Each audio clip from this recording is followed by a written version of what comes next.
Ooh, this was that. All right. Hello, hello, hello.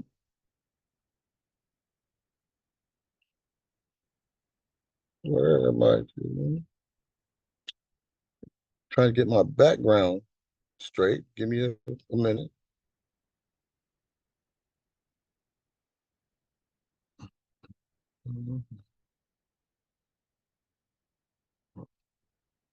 Okay,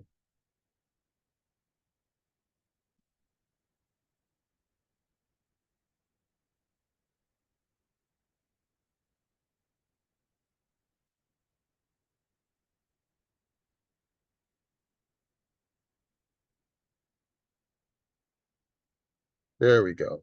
Much better. Janesh, what's going on, man?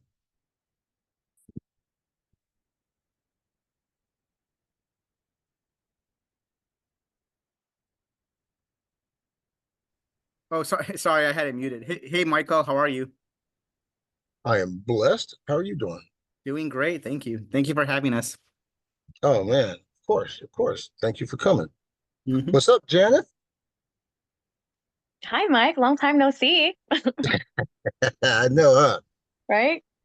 Good. I'm glad that you came back. Uh, Yeah. did you enjoy last week? I'm sorry. I said, did you enjoy last week? Did I enjoy last week?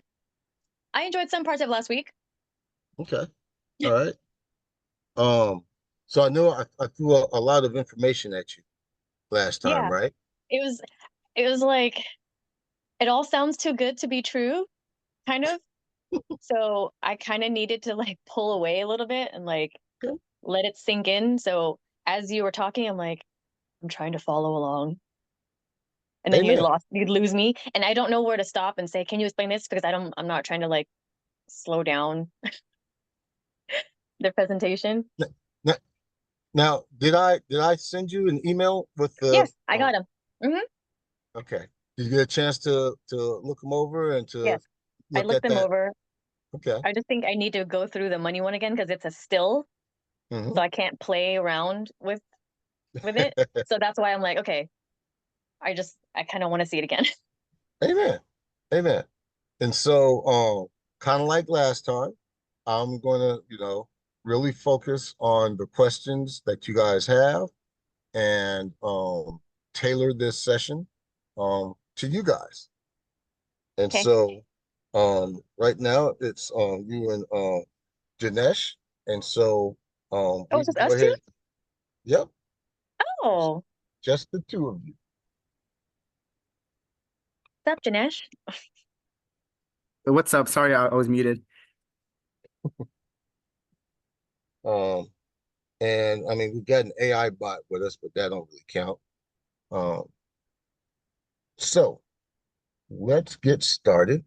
Janesh, this is your first time here, and so I start by asking people what is their experience with investing out of state. Oh, okay. So I haven't yet invested out of state. It's very interesting because I know, each state there's a different dynamic and the market is different based on where you go. There's different niches. So really I'm still in the learning part of it, which is why I was excited for your webinars because I know you specialize in out of state. So yeah, really I'm just like a sponge right now. Like I have no out of state. Well, I have one out of state experience with my family where they're doing a promissory note, but it's attached to a property in one of the red states, like I think St. Louis or such.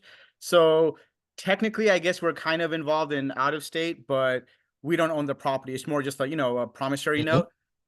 But yeah, like I'm really excited to learn more about any type of out of state and just the intricacies involved.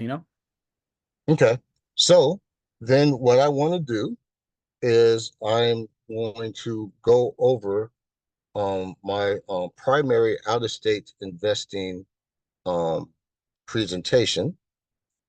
And so give me a minute so I can share my screen on that. Hmm. Uh, where are we at?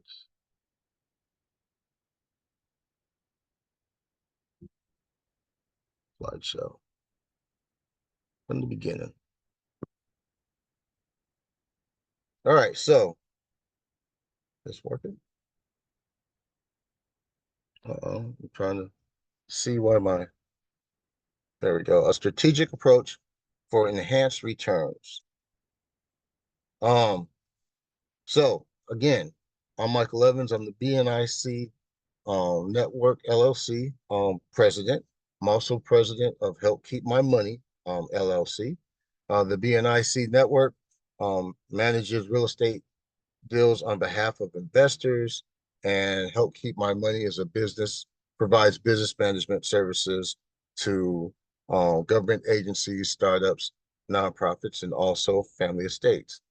Graduated from LMU with a degree in economics. I've been over 30 years building and managing complex operational and financial systems. I was a CFO for Santa Barbara County's mental health department for 4 years, managed a $106 million annual budget. Also spent 2 years as a contract CFO for a nonprofit in Santa Barbara, where I managed their $11.5 million endowment fund.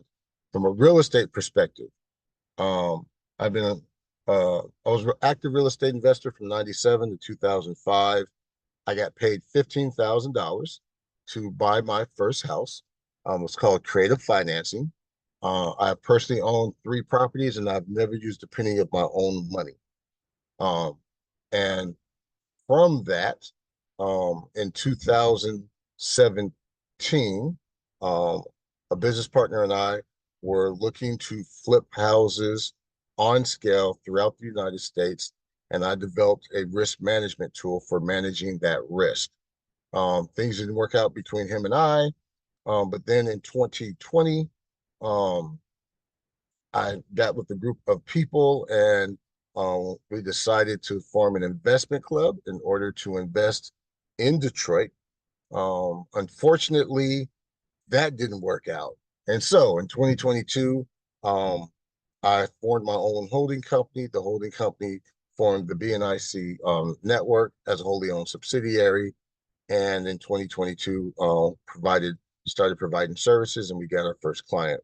And I'll go into more detail about that first client later. But that gives you a quick history about myself.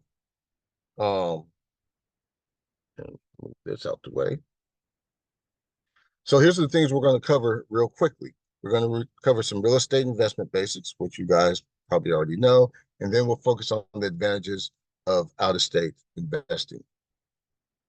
I'm going to have you guys watch this video real quick. I know I need to share my sound, so give me one quick moment. Where is it? Share sound. All right, and here we go. So you think you know Wix, but do you really? What? First up, we've got Shake. I oftentimes say when I'm talking about real estate deals, I often say I'm looking for 2 different metrics that I care about more than anything. So one of those is called cash on cash return. All right, cash on cash return. The other one is just total cash flow. Don't mind my terrible handwriting. So those 2 things I care about more than almost anything else, right? Which makes sense. So cash and cash return is what percentage of my investment am I making back every single. Uh-oh. What happened? Let's try this again. We've got about 50 million followers. We're in the billions of views, and we're a small team. Sorry about that. I oftentimes say when I'm talking about real estate deals, I often say I'm looking for 2 different metrics that I care about more than anything. So one of those is called cash on cash return. All right, cash on cash return. The other one is just total cash flow. Don't mind my terrible handwriting. So those 2 things I care about more than almost anything else, right? Which makes sense. So cash and cash return is what percentage of my investment am I making back every single, what percent of my money am I making back every single year in profit from the cash flow? And cash flow is like a dollar amount. How much per month am I actually making? Now, I oftentimes say that cash on cash return, I aim for a 10 to 12%. That's what I want for a cash on cash return. and I aim for between $100 and $200 a month in cash flow per unit. Now, the question was that I just got on a webinar is, what if the actual dollar amount looked pretty good, like achieved, like let's say I was getting $200 on a single family house, we'll call it, right? Let's say I was making 200 bucks, but I was only getting a 5% return. Would I do that? Great question. So here's how I look at that.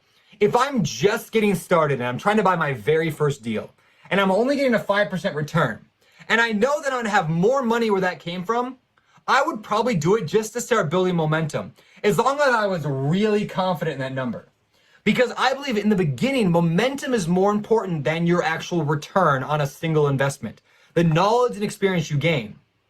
Now that said, I would normally say the cash on cash return number, the percentage, is more important than your dollar amount. Now, why do I have two of those numbers? It's because without using both those metrics, you can manipulate it. For example, what if I had a property that was making me $200 per month, but that fits my metric, right? But it cost me $10 million to buy that property. That would be a horrible deal, right? So that would be a super low, like a 0.0001% cash to cash return.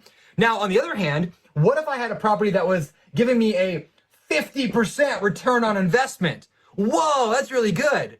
But that just might mean I put $2 into the deal because it was almost a no money down deal, and I made back only $1 the entire year. I was making back like 8 cents a month. That's a horrible deal, right? I don't want to make 8 cents a month. That's why I want both these things. Now, generally speaking, I care more about my percentage return than I do my cash flow number, but I would like to have both those hit my metrics. But again, I would be willing on an early deal just to build momentum to go a little bit lower than that. So hope that helps answer that question. If you enjoyed this video, make sure you give me the thumbs up below the video. And I guess follow me, us, Bigger Pockets, on everywhere at Bigger Pockets, and me personally at Beardy Brandon over on Instagram. Thanks, y'all.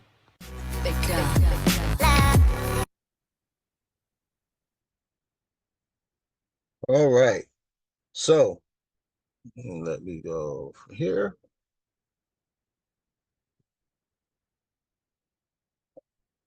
And so we're going to talk about, well, first of all, did you guys have any questions after watching the video? No, it's good. Thank you. Okay. So I thought that would be a good short introduction to fundamentals, regardless of what type of real estate investing that you're doing. Cash on cash return and cash flow are extremely important. And so here's the definition of cash on cash return. It's the annual pre-tax cash flow divided by the total cash invested times 100. Man, why just keep?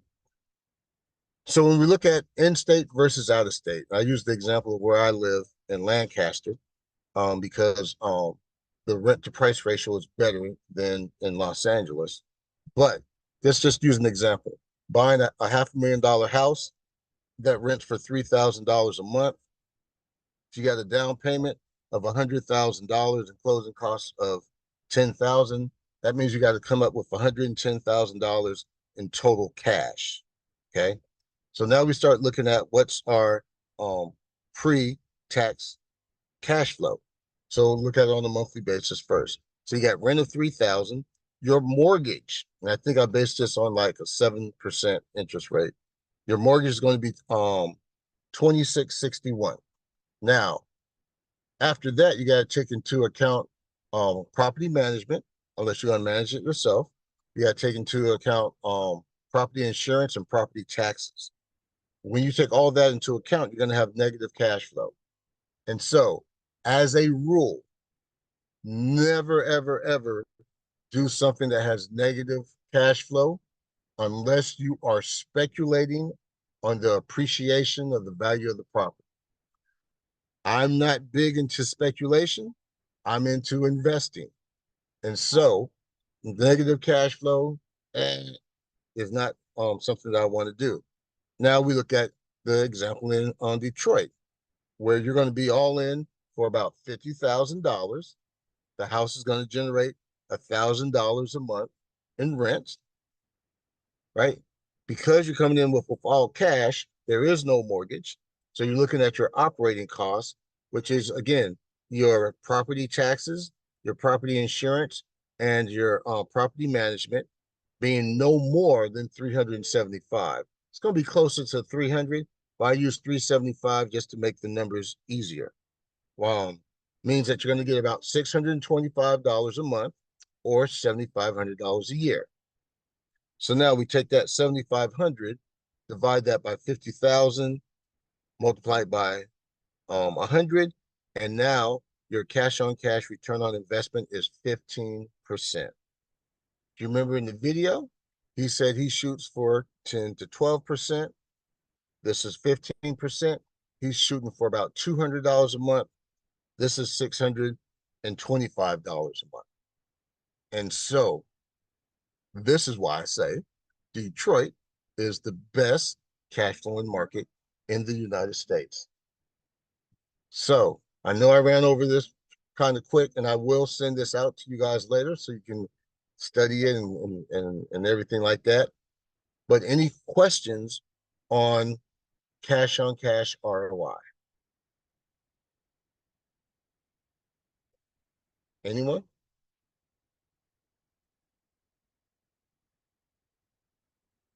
Sorry, no, I'm good.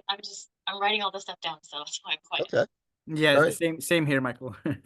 All right. And remember, if you have any questions while I'm talking, feel free to just jump in and interrupt me. This is just, it's just the three of us having a conversation. Okay. Cool. Um, next. So next is the lower cash investment. So here are some market differences, and you can see what the median house costs in different states. So in California, we're now at $860,000. Florida is 415, Texas is 340. Detroit, specifically where we invest, we're talking about all in $50,000. All these other states, you're 9 times out of 10, unless you got all that cash, you're gonna wind up getting a mortgage, right? So you're gonna be putting down at least 20%. Most times, if you're an investor, they'll do as high as 30%. Then you got closing costs. So in California, you're going to be around $200,000 in cash. Florida have you a little bit under 100,000, and Texas will have you around 75,000. Again, Detroit, we're at $50,000. So let's say you got $200,000. What cash flow can you get for 200,000? Well, in California, you can get one house that rents around $4,000 a month, and so you got to take that 4,000 a month minus the mortgage, right? And what we know is that mortgage, property tax, property insurance, and property management make it extremely hard to cash flow houses in California. In Florida, you can get two houses, which would be about $6,000 a month minus the mortgage and the operating costs. In Texas, you get about two houses, plus you'll have $50,000 left over. Again, gives you $4,000 a month minus mortgages. In Detroit, you can get four houses that rent at $1,000 each. So you get $4,000 a month with no mortgages. And what we know is when you add a mortgage, the mortgage eats up the cash flow. Okay. So lower cash investment. Now, when you are investing out of state, you have to have better money management, right?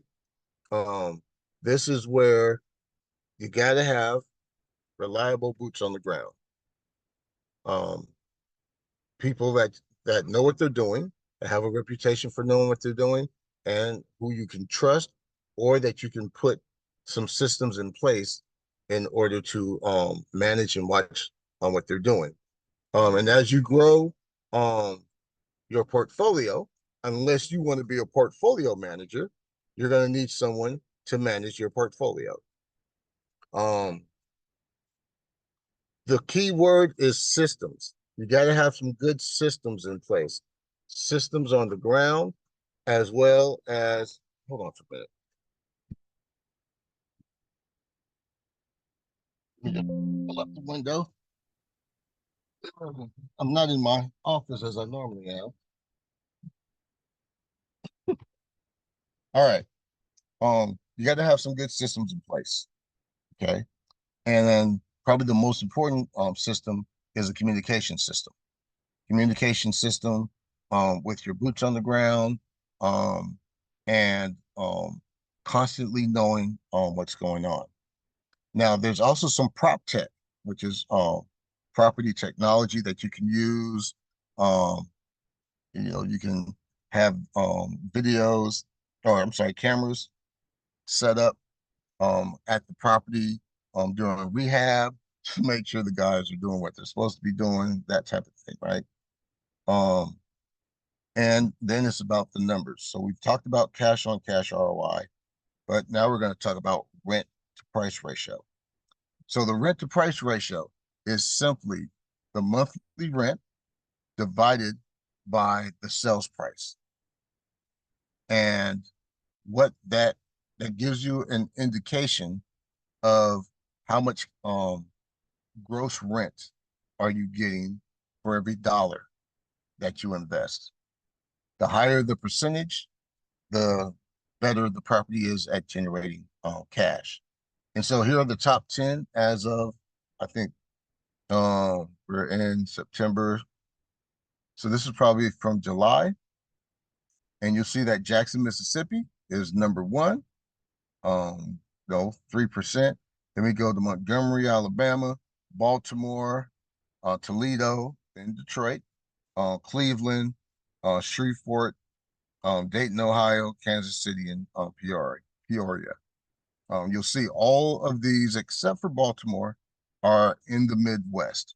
Baltimore is in the East. But Detroit is number 5. And so you might ask, well, Mike, Jackson, Mississippi is number 1. Why aren't you in the Jackson, Mississippi market? Well, because Jackson, Mississippi has a population of about 150,000. And though it is a relatively solid city, it doesn't have the potential that Detroit has. Detroit currently is a city of a little bit under 700,000, so it is actually the largest city on this list. But its infrastructure is built for a city of 2.5 million, because that's how many people lived in Detroit back in 1950. And so what it has the highest number of vacant lots of any city in the United States. Around 80,000 vacant lots and boarded up homes. 70,000 are with one government agency, the Detroit Land Bank Authority. You can go on that website right now, and with your credit card, you could buy a house for as little as $1,000. Now, it's going to be in a bad neighborhood. It's going to be trash. You're going to need to strip it down to the studs, and then you have to rebuild it. And so you're going to put around $50,000 or so in it. But again, when it comes to opportunity, there is no market better than Detroit, because Detroit is at its bottom. It's already it's hit its bottom probably around 2020, 2021, and now it's on the rise. It's got a brand new downtown and waterfront, and for the first time in 66 years, its population increased. So that's why we chose Detroit. Then you need to have some good risk management skills. So you got to make sure that you don't fall into the trap of out of sight, out of mind. You got to, though, be consistent. Can I interrupt you really quick? Sorry. Of course. No, go ahead. Sorry. I just wanted to say there was something that you said that really clicked with me and resonated with me, and I think it helped me understand why Detroit. Because you said something like you have to buy it while it's low, rebuild it, right? it's Yes, almost like buying a stock when it's low, of right? course. Because it doesn't make sense.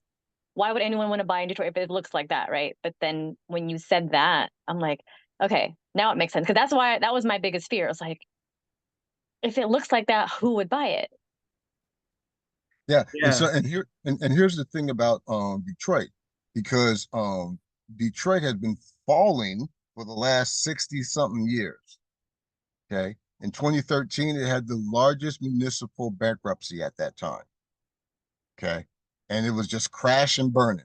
It was just crashing and burning, right? Um, but here's what happened. The Opportunity Act, signed by President Trump in 2017, basically saved Detroit because it gave the owner of the Cleveland Cavaliers, and I always forget his name, but it gave him the incentive to basically go and buy up all of downtown for pennies on the dollar and turn around and and sell it. And so he's the owner of the Cavaliers has invested billions of dollars into Detroit. Okay. Again, got a brand new downtown.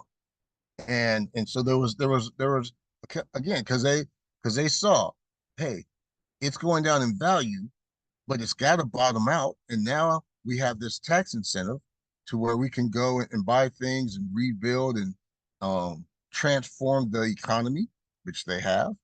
Um, and all of this has resulted in the first time in 66 years of the population increasing.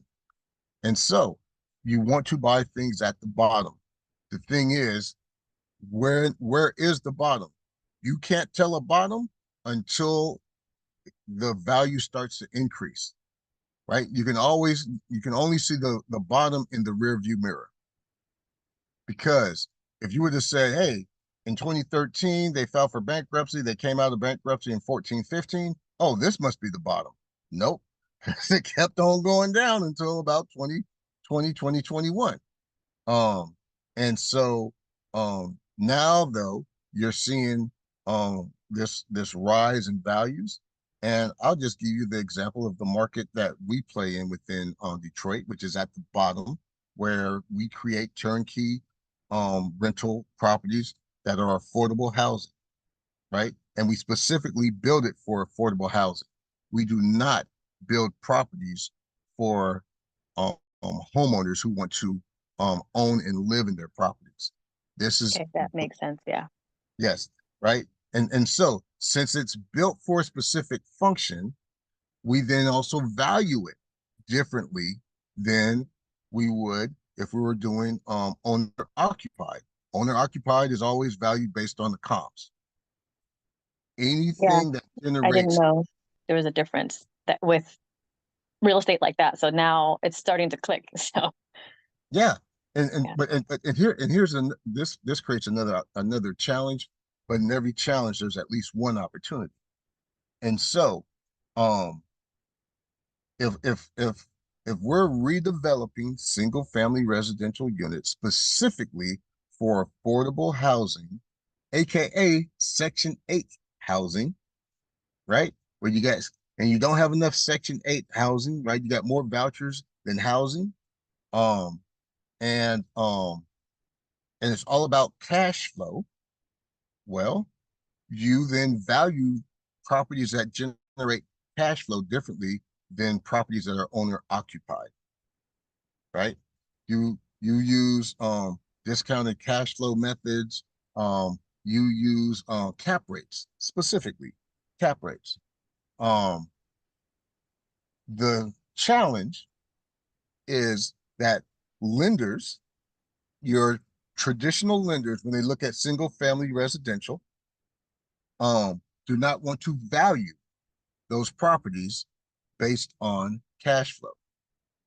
They're not used to doing it that way because they're not um, used to um, financing single family residential rented out units um, using the cash flow method, right? Unbelievable. I'm getting all types of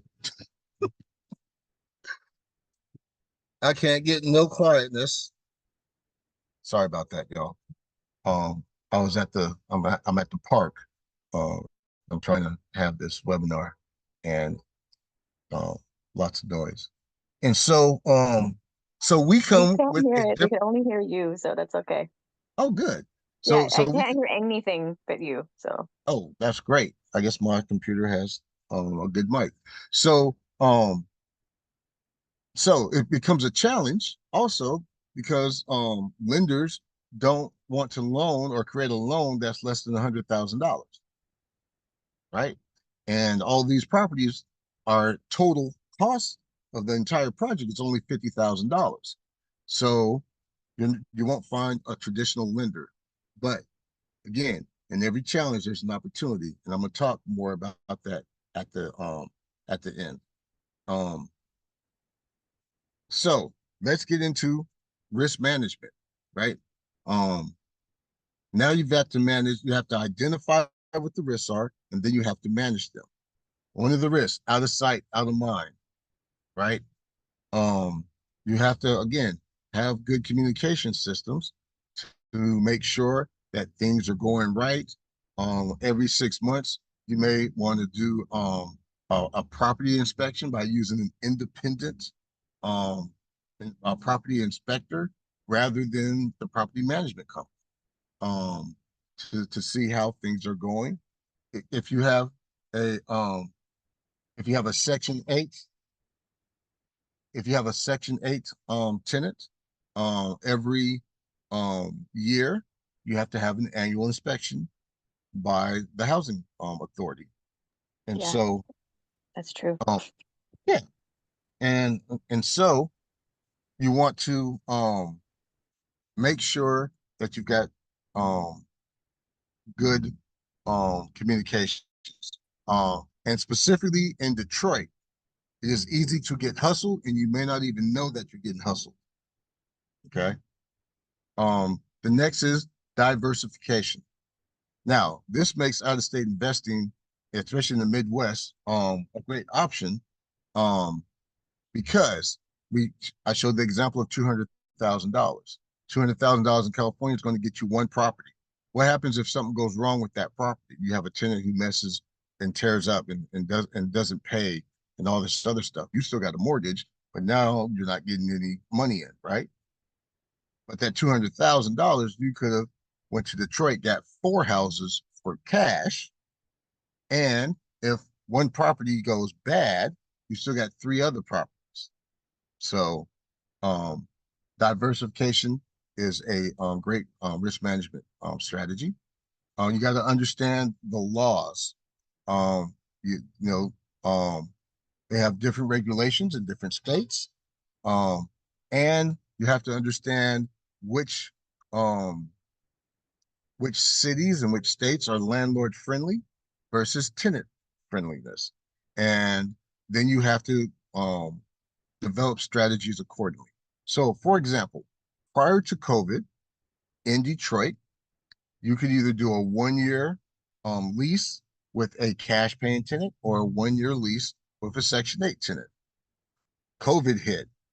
Now, tenants don't have to pay rent, right? And then everybody wants to call. Um, and then once those COVID restrictions got lifted, um, you still had tenants that didn't want to pay rent, so you have to go through the eviction process. Well, in the meantime, the Detroit courts became tenant friendly, which means according to how long their lease was, is how much time the court would give them to try to resolve the issue. So if you're in a year lease and in month 3 your tenant's not paying anymore, and now you go to court, the court might give them 1 or 2 more months to try to work it out with you, and in the meantime you still ain't getting any money. So the property management companies changed their strategies. They said, we're not doing 1 year leases with cash paying tenants, we're only doing month to month, because the court looks at that differently. That's not long term, it's month to month. So if we got to evict you, the court is going to say, hey, it's time for you to get out. You've lived beyond the term of the lease. Does that make sense? Yes. I think so. Okay. Um, well, you said you think so. If you have any doubts or any questions, we can go over it. But it's a brilliant strategy. Yeah. But but it I'm shows. Go I ahead. says I don't know I don't know the difference. I don't not that I don't know the difference. I don't really know the rules around it. So that's why I'm like, okay, Okay, I'm hearing it for the first time. sure. So in Detroit specifically, if you um if you enter into a lease with a tenant for 1 year, and during that 1 year period, they stop paying. So now you're going through the eviction process of getting them out.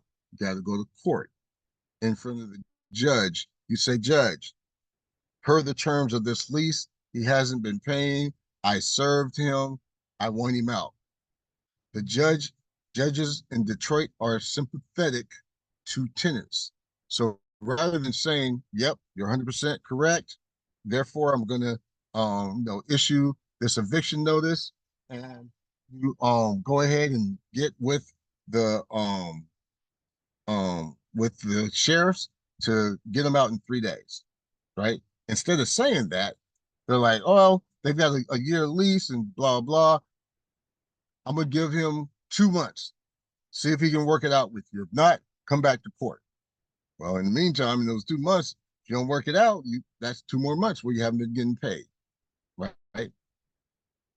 So um, another strategy against that, knowing how the courts are, is the only people that you enter into 1 year leases with are Section 8. Everybody else is month to month. Because if a tenant doesn't pay, the eviction process is a lot quicker and faster. And the judge is like, you're not a long-term tenant. You only had a month-to-month lease. Your lease has expired. So since the lease has expired, you have no more right under the lease. So it's time for you to get out. Here, eviction notice approved. Get Okay. with the sheriff, get them out in 3 days. Makes sense. Got it. Thank you. Thank Yeah, you. no That problem. was really good. Thank you. Um, So each jurisdiction is different. So you need to investigate and understand what the rules are, and what the processes are. And then ultimately, there's shifting risk. And so that's what insurance is for, right? So when you have landlord's insurance, you are shifting risk to the insurance company in case something happens with the property. When you have liability insurance, you're shifting risk to the insurance company that if something happens and you get sued, then you're shifting that risk to the insurance company, and you pay a premium for that. Okay, but that's part of your operating costs. Um, Another strategy for managing risk is to create a reserve fund, a reserve account, where each month you are taking part of your net operating income and you're putting it aside. And these are the three things you put it aside for. One is maintenance cost, right? Now, when we go through this process and we basically create this turnkey rental property, it's it's basically new. It's a new house. So therefore, within that first year or two, you shouldn't have any maintenance issues. Okay. So, but you still put money aside just in case. Um, Vacancy rate and turnover. So the average Section 8 tenant with our property management company stays for 4 years. And then they just move to another Section 8 house. He cannot explain that phenomenon of why they only stay for 4 years and then they just move to another Section 8 unit. Maybe they want variety or whatever. So understanding that, you need to put aside money so that when that tenant leaves, you have what's called turnover. You have to turn the property over. You typically have to repaint it. You may have to do something with the floors. Hopefully the tenant didn't do any major damage. If he did, that's where you've got the security deposit plus reporting them to the Housing Commission because they could lose their Section 8 voucher. Okay. And then the last is CapEx, which stands for capital expenses. These are expenses associated with the systems of the house. And the systems of the house is basically something that costs, you know, more than a couple $1,000s and lasts longer than 1 year. So it's typically the HVAC system, the roof, electrical, plumbing, those type of things. Now, when we go through our rehab, we bring an inspector in to inspect the house, including all the systems. And they tell us what's wrong, what's the typical age, and if there's some things that need to be repaired, what the estimated costs will be. And so we look at that when we do the rehab, right? Our preference is to get a house for, you know, $10,000 to $15,000. That's a junker, so that we can replace all the systems, so that we know firsthand these are brand new systems. Ain't gonna be no CapEx for the next 5 or 10 years. But you still put money aside because things happen. The unexpected happened. Nobody expected COVID to happen, to where you would have a time where, as a small landlord, you would have a tenant who wasn't paying and you could not evict them to get another paying tenant. No one expected that. And if you were in California, you had a mortgage and you still had to pay that mortgage, where are you going to pay the mortgage out of? Your reserves. I can guarantee you that none of the majority of small landlords did not have a large enough reserve to survive. Okay. But if you had a Section 8 tenant, no worries, because Section 8 kept paying. So identify the risk, manage and shift the risk. Any questions before we move on? No, that's clear. I like it. Good. So that's the end of that part. And Dinesh, what do you think so far? It's really good. When you were talking about the team owner, was that Dan Gilbert? Yes. Oh, Yes. okay, yeah. I just Dan wanted to Gilbert. add to Michael's point because Dan Gilbert is also one of the main owners of Rocket Mortgage. So I found it very interesting that him already having that as an industry in mortgages is looking, and being from Cleveland, is looking into the Detroit marketplace. So that's really interesting because whenever you have these big, like how Michael was explaining how, over 60 years it was in a decline, but now everything is reversing. The billionaires are the ones to get to that information first because they have their teams and resources. So whenever billionaires invest, you want to follow the money, follow the billionaires. So I just thought it was very interesting that him having a background owning Rocket Mortgage is looking into this marketplace. So that's really cool.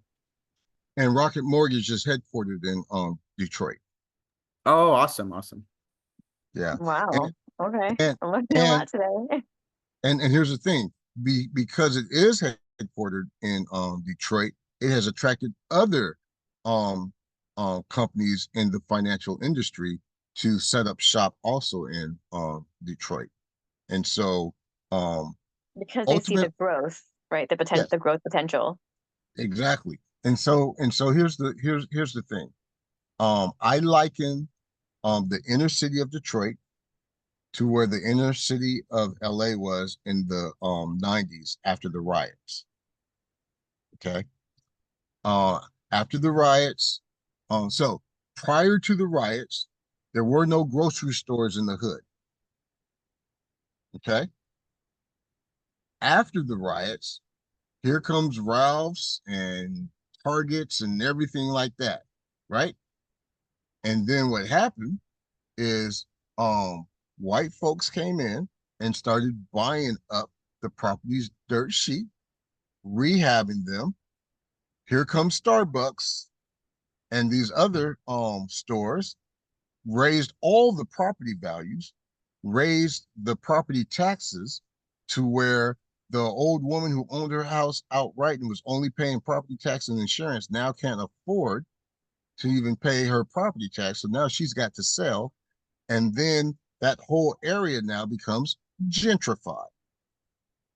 And so if y'all are in the LA area, you can go down on Crenshaw, and you will see white women walking their dogs now.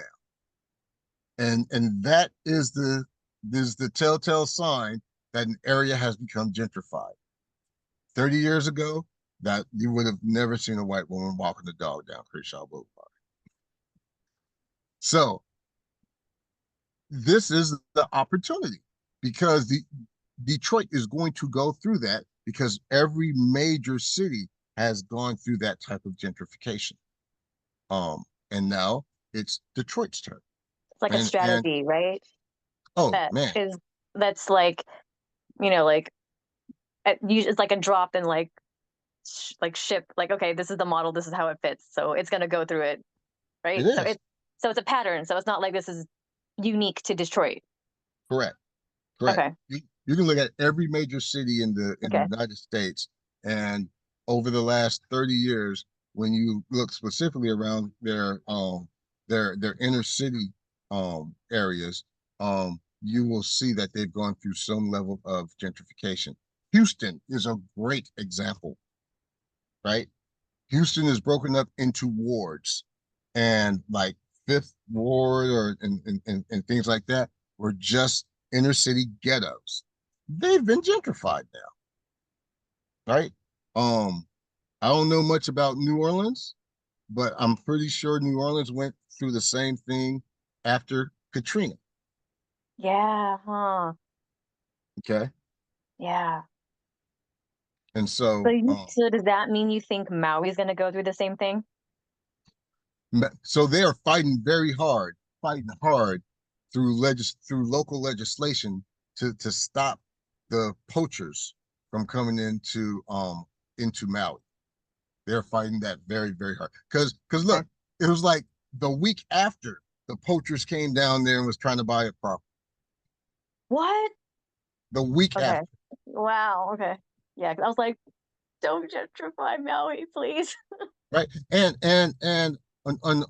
unfortunately, a lot of the properties didn't have fire insurance, because they're like, we're on the island next to the ocean, It makes sense right? why they didn't. Yeah.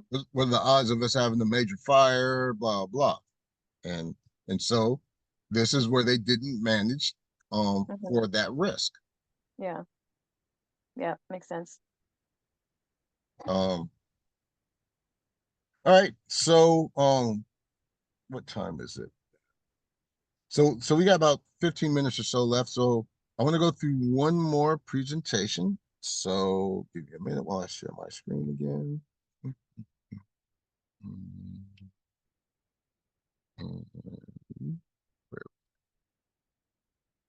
Always got stuff in the way. All right. So we've already talked about why to become a real estate and out-of-state real estate investor, but let's talk specifically about why Detroit. So I've called it the best single family rental market in the United States. It's one of the fastest appreciating real estate markets also. So you get the best of both worlds. You get high cash flow, right? 15% cash on cash return, or 15% cap rate. And in January, Detroit Metro was ranked the #1 appreciating market in the United States.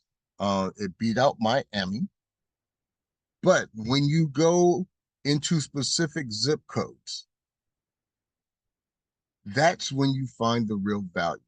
So I can tell you this: when you go into the inner city of Detroit, and if you were buying a distressed property and rehabbing it and turning it into a Section 8 house in 2001, that would have cost you $25,000, and you would have been able to rent it for $500 a month. Still a 2% rent to ratio, rent to price ratio. Well, here we are 3 years later, and that same property is now $50,000, and the rent has gone from $500 to $1,000. Double the rent, double the value. There's no other market where that's happened. It sure as hell hasn't happened in California, where home prices have doubled in the last 3 years, and the rent that you get from them has doubled in the last 3 years. Now, it's not going to continue like that, but the zip codes that we focus on are still having double-digit annual appreciations. And we're talking about 10 to 20% annual appreciations. And here's the beautiful thing. When you're at the bottom of the value chain and your property is $50,000, right? Now, one, it doesn't the risk of the property falling in value is low because where's it going to go? It's already near the bottom.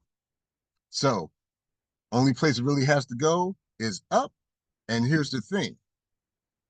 A 10% move is only $5,000 on $50,000. So if the property goes from 50,000 to 60,000, $10,000, okay. But on a percentage basis, that is a 20% cash on cash return. And so what happens now if you own 10 of these properties and you invested $500,000? Your $500,000 is now worth 600,000, and it just went up 100,000 in 1 year. Right? And so that's how I teach people is don't look at the absolute dollar amounts, look at the ROIs.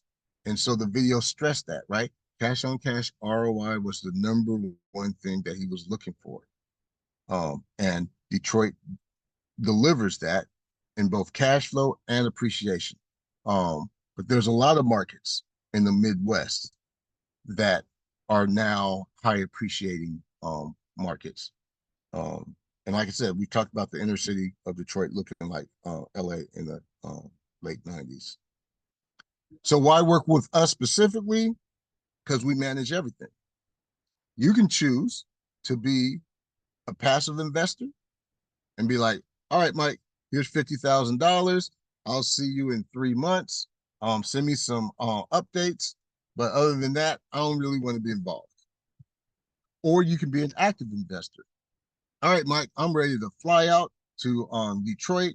I want to look at the house that I'm investing in. I want to talk personally with the real estate property management company. I want to be involved in the scope of work for the rehab. Hey, I want to be involved in choosing the tenants. And so you can be as passive or as involved as you want to. But here's the number one thing. We never touch your money. You are always 100% in control with your money. When we find a property and we say, hey, we found this property, and you look over it and you're like, all right, cool.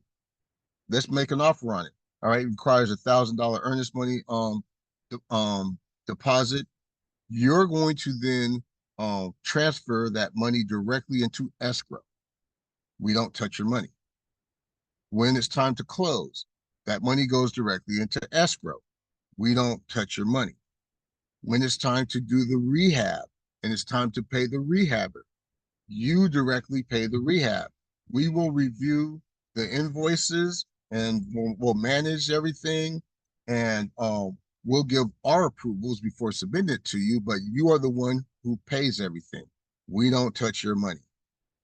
When the rent comes in, the rent first goes to the property management company. They take their cut of 10%, and then the money goes into the business account.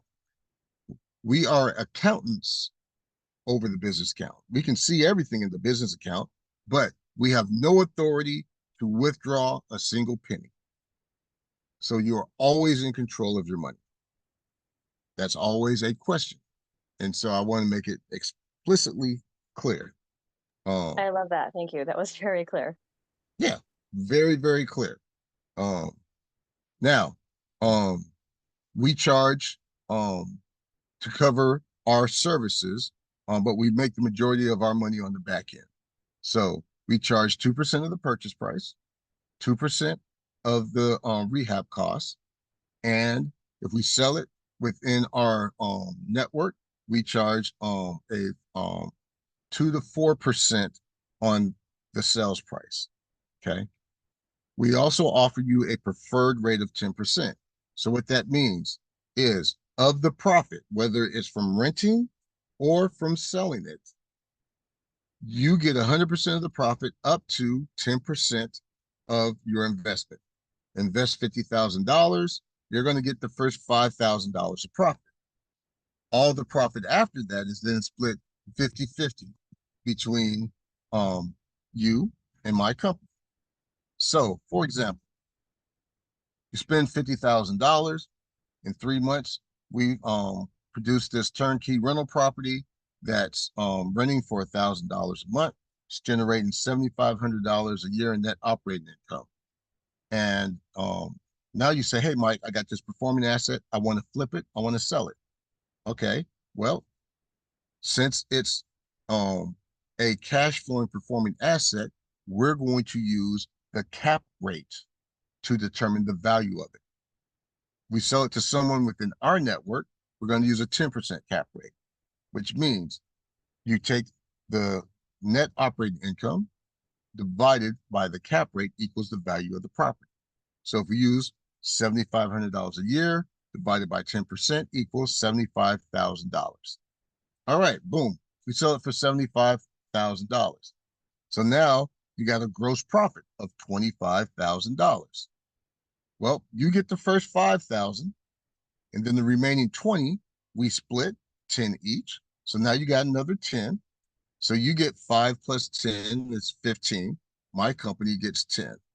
So you made $15,000 off of your $50,000 investment. That's a 30% cash on cash return, typically over about a 6-month period. Now, at that time, you're going to have $65,000. You're going to have your original 50 plus your $15,000 in profit. We're going to recommend take 50 and let's do it again, so that at the end of another 6 months, you will have another $15,000. Well, in a year, you generated $30,000 in profit off of the same $50,000. That's a 60% cash on cash return for the year. And then we're going to recommend, go ahead, ask your question. Ultimately, I'm never really putting in more than 50,000. Exactly. Like no matter what I'm doing. Exactly. Right? It's just the first. Okay. It's just the first 50. And that's the, this is the thing about, this is the power of compounding interest. Because as long as you roll the profits over, what will happen is after you do this 4 times, you will have $60,000 in profit. Oh man, I got $60,000 in profit plus my first 50,000. Yeah. Now I can do 2 houses at a time. Right? And if I do 2 houses at a time, now every 6 months, instead of making 15,000, I'm making 30,000. So what happens in 1 year? In 1 year, I make another $60,000 in profit. Now I can do 3 houses. And so the number of houses that you can do increases exponentially, which increases your profit exponentially. Yeah. Okay. Yeah, makes sense. And then at the very end, I will go over that path to becoming a millionaire in about 7-8 years using this technique. Okay. Is this cash and our return, is it liquid or does it always stay Hold on. in an investment where I can't touch? Or obviously there's got to be some type of like tax if I try to pull out, right? Well, so so I'm gonna answer a couple of your questions. When you sell the house, that cash becomes liquid. Oh, You can do with it, so you sell the house, you have $65,000 in cash.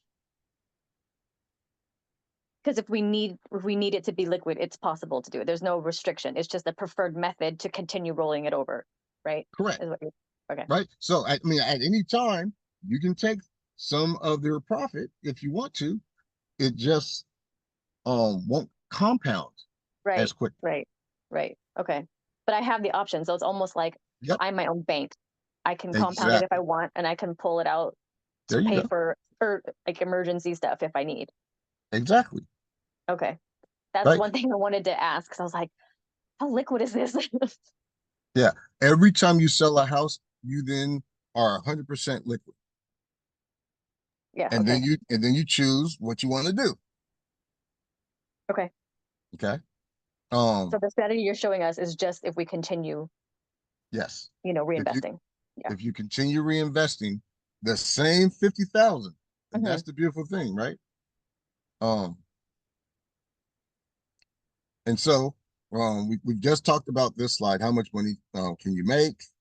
Um, and if you decide not to sell it, if you decide just to hold it, you will make $7,500 a year. That's what you'll make. It's the slow road to wealth because it will take you decades to where that $7,500 becomes enough to where it's now 50,000 to where you can buy another house and have two rental properties. It's the slow road. Flipping is the fast road. Um, Renting is the slow road, but there's a third road. And the third road is selling part of your equity in a property.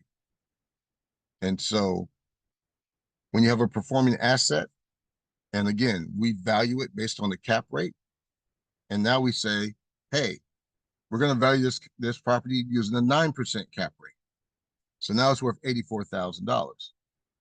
And we're now going to sell 90% of the equity, but we're going to remain in control of the property and we're going to keep 10%, which means we get 10% of the net operating income and we get 10% of the profit when we do decide to sell it. In the meantime, we're going to sell our equity for 75,000.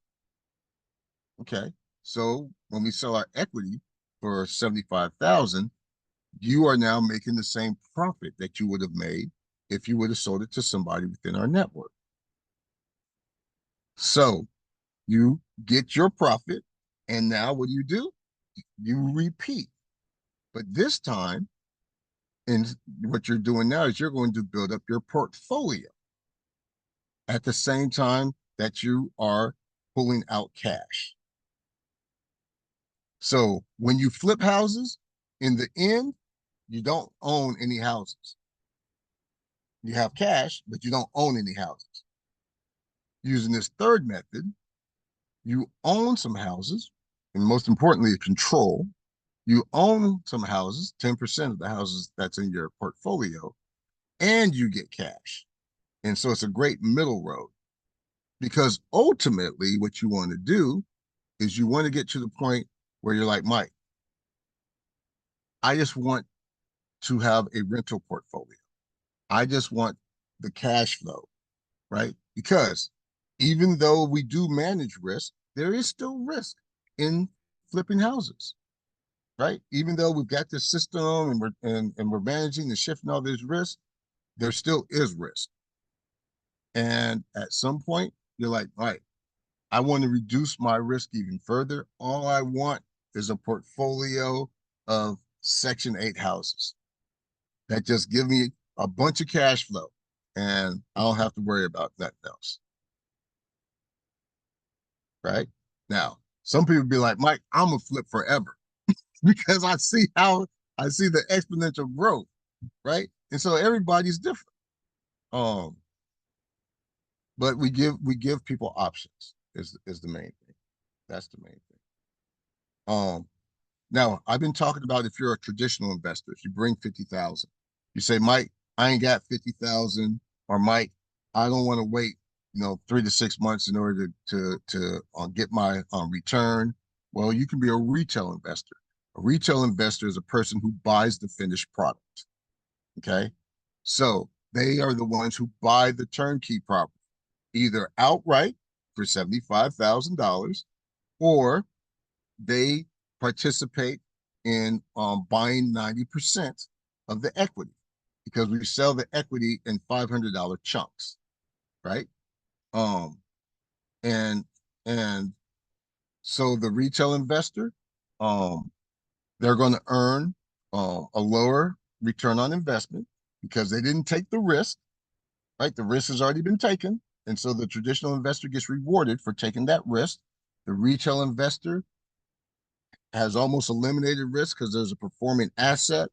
And so they come in and they do it for the cash flow and possible future appreciation. There's no way that anybody can guarantee home prices will go up because real estate goes in cycles. Now, we in the US have not experienced a down cycle since 2012 was really the bottom of the last down cycle. So in the last 12 years, all we've seen is prices go up, maybe flatten out for a year, but keep going up. We haven't experienced the down cycle. I've experienced one, two down cycles. The down cycle in 89 lasted from 89 to 99. Well, so it bottomed out in 97. So it hit its top in 89 and then it bottomed out in 97. And then from 97, it went up, hit its top in 2007, 2008, and then hit its bottom in 2012. Okay. So I've actually seen home prices go down. I've seen people's lives get wrecked who were investors because they thought that, especially in 2008, they thought it was just going to go higher and higher and higher and higher. And they were buying off of speculation. They weren't even buying off the fundamentals. It was just pure speculation. It was gambling.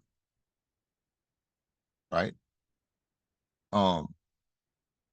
So just keep that in mind.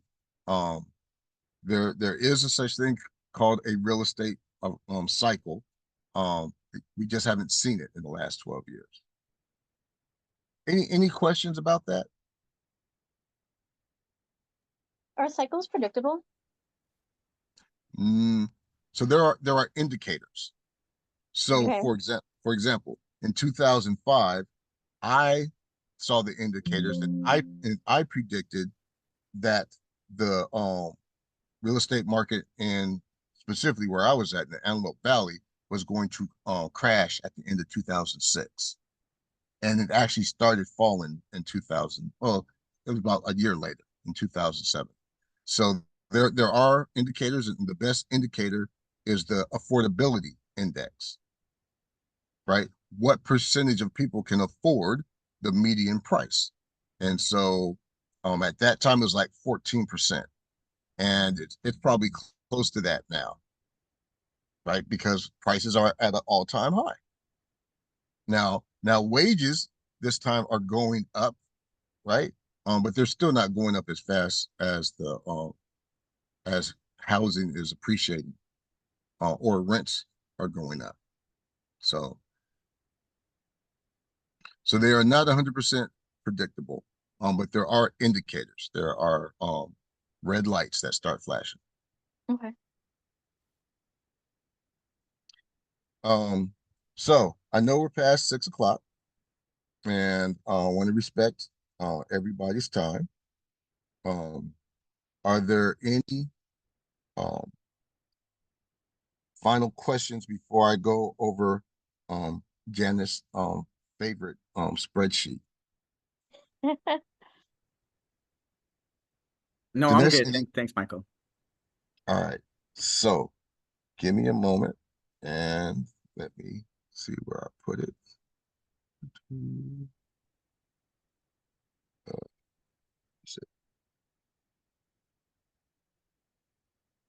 Here we go.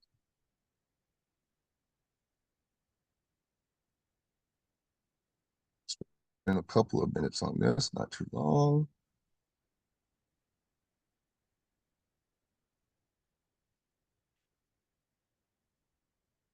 All right. Oops. This thing does not want to move like that, huh? All right, so this is the path to creating a rental portfolio, right? And so we've got um our um our criteria here for flipping 50,000. It takes 6 months from the end of escrow to where we flip the house. The house rents for $1,000 a month.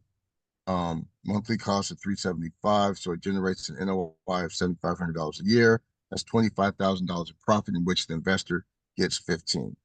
And so this shows, well, in year one, you will flip 2 houses.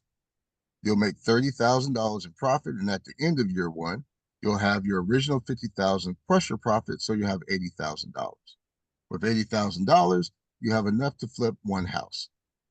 And so you then flip in year two, you flip 2 houses, one every 6 months. Now you got a total of $60,000 in profit, plus your 50,000 means you can flip 2 houses the next 2 houses at a time. And so you can go through this process and you can see that in year five, at the end of year five, you will have $410,000 in cash. That is $360,000 in profit plus your original $50,000. If you continue on this cycle, in year 10, you will have $4.16 million. And in that year, you will flip 104 houses. Okay. Now, at some point, there's a limitation on how many houses you can flip simultaneously within, right? Because that's what that basically means is, you're flipping a bunch of houses simultaneously. You're flipping 502 houses at the same time. Okay. You have moved out of investor stage to professional rehabber, almost developer type of stage. But this is what developers do, right? They buy dirt, build a new house, and then sell it retail. They flip it, right? We just don't call them flippers. We call them developers. Um, but it's the same process, but you can see mathematically how this works. Renting houses, um, again, it's the slow road, right? Very slow. But then there's the option of selling equity. And when we look at selling equity, in year five, these are the houses that you own and that you control. But you own 10% of the equity, but you control them. And this is the cash that you have at the end, right? 268 compared to 410, but you've got 15 houses that are pulling in rent. At the end of year 10, you got 171 houses, and you've got almost $2.6 million in cash, right? You become a millionaire in year 8 this way. You become a millionaire in year 7. But at the end, you don't own any houses, you just flip them. Here, you own 67 houses. So, Janice, did you have questions about this spreadsheet? No. Now that I've looked at it and had you kind of go over it at the same time, I'm starting to understand it better. Good. Dinesh, I know this is the first time that you've seen this, but any questions pop out or any comments? No, like it's great. This is my first time, so I understood the concepts pretty well. It's just looking at the numbers and everything, but I'll be back on your next webinar so I can stay more informed because this is new to me too, but it's very interesting. Right. And So that's why I did. That's why I came back. I'm like, I need like to solidify some details here. amen. And so, Janesh, I'm going to email this and the presentations out to you so Okay. that you have PDF copies. Okay, cool. And then next time you come back, feel free to come back with. Oh, what happened? I don't Did he hang know. up? No, You're talking about a battery. I think it might have been the Zoom software, so he might have to extend it or something. Because Oh, maybe it was set for an hour and 15. oh, well, anyways. You want to call me later or what? Oh yeah. I'll be chilling today, and then yeah, we'll meet for sure Tuesday. So I'm down. Okay. Uh, All right. Did he call us back? What is that? Sorry about that, y'all. My laptop Oh, died. it's okay. It straight died. Um, but Dinesh, I will email you the PDF copies of the presentations as well as that spreadsheet. Okay. And if there are there any final questions? None for me. Thank you. You're very welcome. And look, I hope you guys enjoyed the webinar. I hope you guys found a lot of value in it and got some good information. And until next time, enjoy the rest of your Sunday. Enjoy tomorrow off and stay blessed. Oh, sorry. One question. Sure. One more question. Sorry. So when you say cash investments, you mean like it has to be either like a check or like actual cash? It's not like a rollover from like a 401, right? I can't transfer it into any account. Oh, sure. So it's called cash or cash equivalents. So if you have a 401k that you roll over into a self-directed Yeah. IRA, then yes, you can use that. Oh my God. Okay. Thank you. You just answered my question. That's okay. I can't believe I got to ask that question. Okay. That helps a lot. Thank you. Yeah. And if you need any assistance in going through that process, Yeah. there's a couple of self-directed IRA companies that I deal with. Yeah. I've actually rolled my retirement account in the past over into a self-directed IRA, and then I used it to invest in a company. And so I've done it personally. I know what the process is. Yeah. I Um, have one. I have it through Equity Trust. That's how I okay, got the land deal. So good, good. But yes, you can use your self-directed IRA.